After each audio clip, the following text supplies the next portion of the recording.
इसमें हम आपको क्या है RS अग्रवाल में जितने भी प्रश्न है उनको मैं करवाऊंगा। देखिए पहला प्रश्न इसमें जो दिया हुआ है, एक घनाभ की लंबाई चौड़ाई और ऊंचाई का जो अनुपात है वो है 8:5:3 है तथा संपूर्ण पृष्ठीय क्षेत्रफल 63,200 वर्ग सेंटीमीटर है, तो उसका आयतन कितना होगा।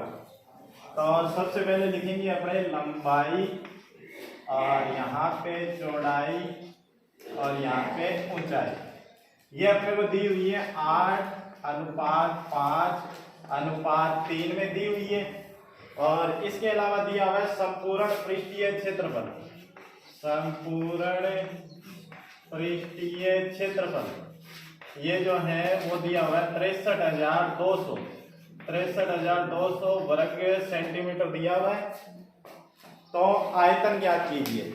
देखिए घनाभ की बात हो रही है यहाँ पे, तो सबसे पहले आप ये देखो, इसमें आपको ये अनुपात में दिया हुआ है, ये संख्याएं नहीं है। तो सबसे पहले मानेंगे, माना घनाभ की जो लंबाई है वो है 8x, चौड़ाई जो है 5x और ऊंचाई क्या है 3x। प्रश्न दिया हुआ था एक घनाभ की लंबाई चौड़ाई व ऊंचाई 8:5:3 में है तथा इसका संपूर्ण पृष्ठीय क्षेत्रफल 63,200 वर्ग सेंटीमीटर है, तो इसका आयतन क्या होगा।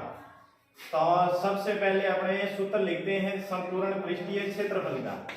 घनाभ के संपूर्ण पृष्ठीय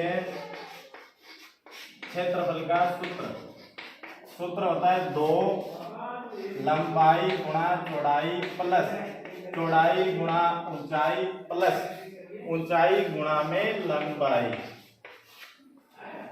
L से मतलब लंबाई, B से मतलब चौड़ाई और S से मतलब ऊंचाई। यहाँ पे अपने मान रखेंगे। देखिए संपूर्ण पृष्ठीय क्षेत्रफल 63,200 दे रखे हैं, तो इसके नीचे संपूर्ण पृष्ठीय क्षेत्रफल के नीचे संपूर्ण पृष्ठीय क्षेत्रफल लिख दिया। 2 की जगह 2, L दिया हुआ है यानी कि लंबाई 8x गुणा में चौड़ाई 5x प्लस का निशान B यानी चौड़ाई गुणा ऊंचाई 5x गुणा में 3x, तो 5x गुणा में 3x, फिर जोड़ का निशान, फिर है ऊंचाई गुणा लंबाई यानी कि 3x गुणा में 8x। अब इसको हल करके अपने x का मान सबसे पहले ज्ञात करते हैं। 2 की जगह 2, 8 का 5 से गुणा करेंगे 40, x का x से गुणा करेंगे, x से गुणा करेंगे x की घात 2, क्योंकि समान पद होने पर उनकी घातें आपस में जुड़ जाती है।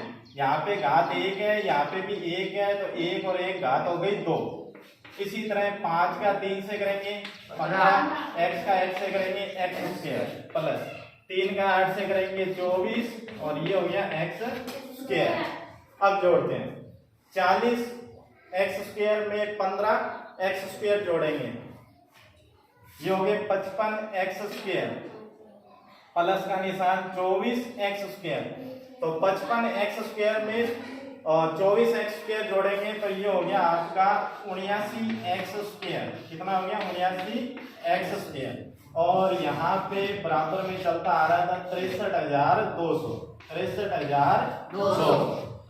देखिए अपने को x का मान याद करना है, तो क्या करेंगे, संख्याएं जो भी दी हुई है उनको एक पक्ष में रखेंगे और जो व्यंजक है चर राशियां उनको दूसरे पक्ष में रखेंगे। तो पक्षांतरण करने पर 63,200 और ये इस तरफ वाली जो संख्याएं हैं ये आ जाएगी इस तरफ 2 गुणा 7 9 और बराबर में चल रहा है x स्क्वायर। काट देते हैं इसको, 2 से काटेंगे 2 दिया 6 और ये कट गया। इसके बाद इससे काटते हैं इसको तो 400 बन जाएगा, यानी x स्क्वायर का मान आ गया 400।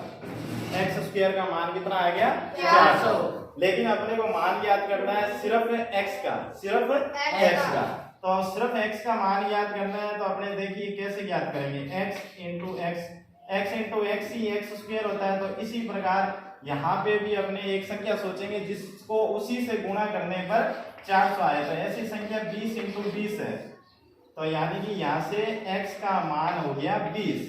x का मान हो गया 20, इस x की जगह 20 है और इस x की जगह भी 20 है, तो x का मान कितना हो गया 20। तो ये जो x का मान आया है इनमें रखेंगे लंबाई, चौड़ाई और ऊंचाई की जगह। यहाँ पे जैसे ही रखेंगे तो लंबाई देखिए आप 8x थी, यानी कि 8 गुणा 20, 8 गुणा 20, तो 20 को 8 से गुणा करेंगे 160। फिर इसी प्रकार से चौड़ाई ज्ञात करेंगे तो 5x यानी कि 5 गुणा 20 कितनी हो गई 100। इसी तरह से ऊंचाई ज्ञात करेंगे तो 3 गुणा x यानी 3 गुणा 20 कितनी हो गई 60।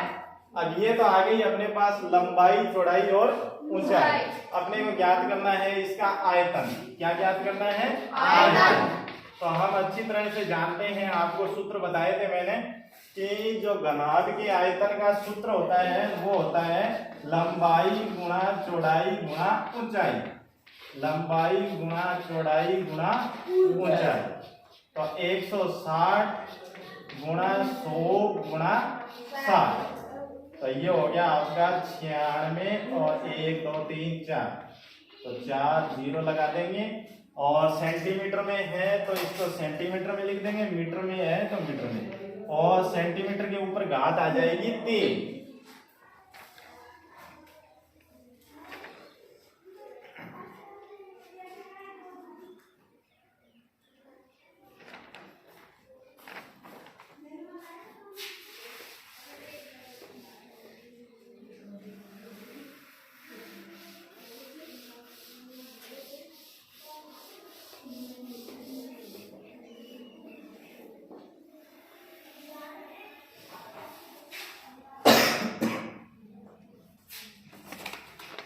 देखिए अगला प्रश्न जो इसमें है 8 मीटर लंबी, 6 मीटर ऊंची तथा 22.5 सेंटीमीटर चौड़ी दीवार बनाने हेतु 25 सेंटीमीटर लंबी, 11.25 सेंटीमीटर चौड़ी तथा 6 सेंटीमीटर ऊंचाई की कितनी ईंटें लगेगी।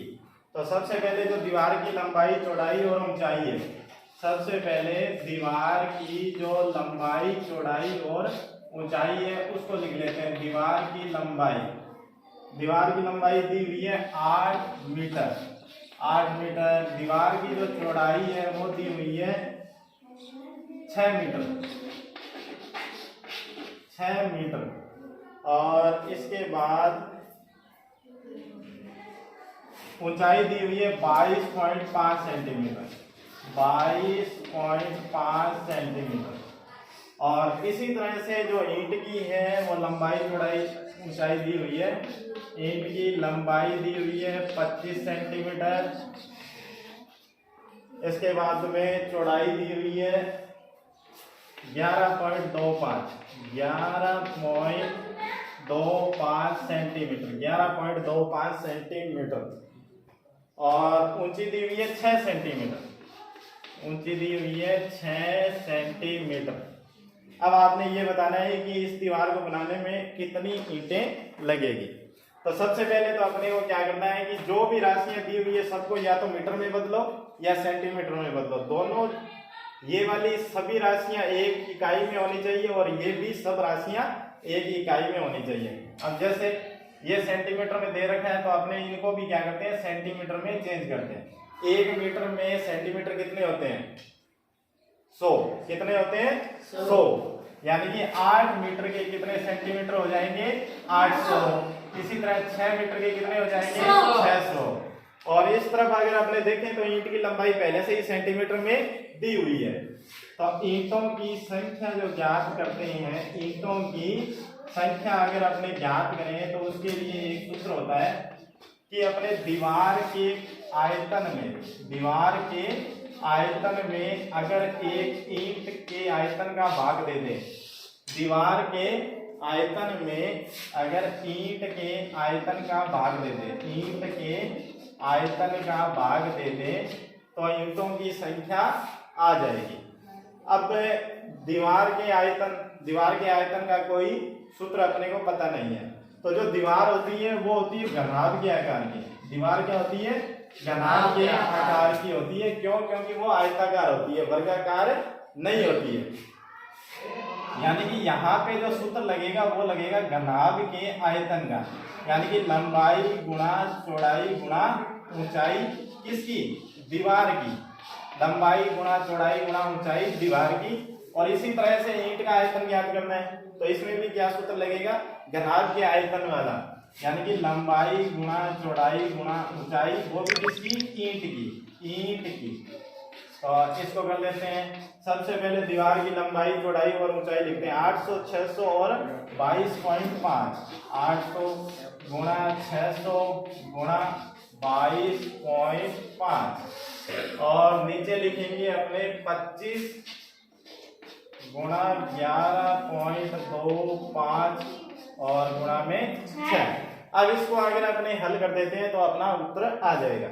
यहाँ पे देखिए पॉइंट लगा हुआ है, यहाँ से दशमलव को हटाएंगे, यहाँ से जैसे ही दशमलव को हटाएंगे तो दशमलव के बाद देखते हैं कितनी संख्याएं हैं, 2, यानी कि इसको हटाने के लिए ऊपर 2 जीरो और इस दशमलव का 1 लग जाएगा, यानी 100 से गुणा करना होगा। इसी प्रकार से यहाँ देखिए दशमलव के बाद 1 संख्या है, तो ऊपर वाले दशमलव को हटाएंगे तो नीचे लगेगा इस दशमलव का तो 1 और दशमलव के बाद जितनी संख्या उतने 0। अब इसको काटते हैं, 6 से काटेंगे 100 बार, 6 से काटेंगे 100 बार, और 25 से काटेंगे फिर से इसको तो 4 बार। इसको अलग से कर लेते हैं एक बार, 800 गुणा 4 गुणा 225 गुणा 100 और नीचे 1125 इंटू 10, ये 0 कट गई।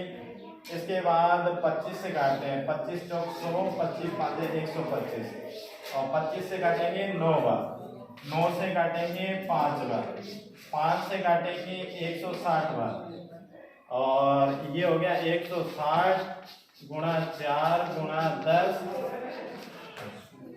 6400 ईंटें, 6400 ईंटें अपने को इस नाप की, इस तरह की दीवार को बनाने के लिए आवश्यक होगी।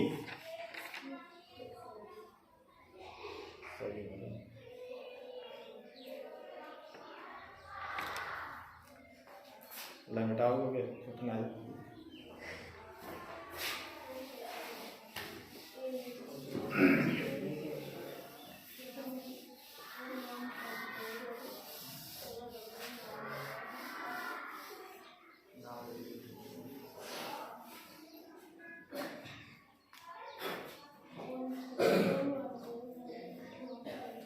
देखिए अगला प्रश्न जो दिया हुआ है, घन के विकर्ण की लंबाई, घन का जो विकर्ण है वो दिया हुआ है, घन का